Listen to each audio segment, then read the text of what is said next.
Kumekuwa na vilio vingi kwa wagombea uchaguzi TFF, japokuwa TFF wameweka ratiba za wazi juu ya uchaguzi huo, lakini malalamiko yamekuwa mengi. Awali uwakilishi wa fomu za wagombea umeidhinishwa kuwa tarehe 20 na hatua ya kutathmini itafanyika tarehe 21 mpaka tarehe 23 ambayo ni leo.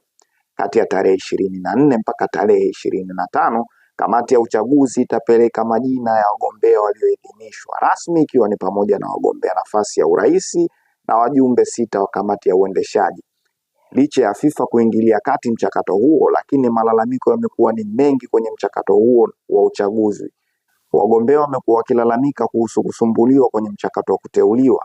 Kumekuwa na tetesi mbalimbali kuwa kuna kuondolewa na kuteuliwa kwa majina ya watu bila vigezo vya wazi, na wakati huo huo wengine wakisema vigezo ni vigumu, wengine wakiwa wanasema kuwa mchakato wa uchaguzi hauzingatii haki kabisa.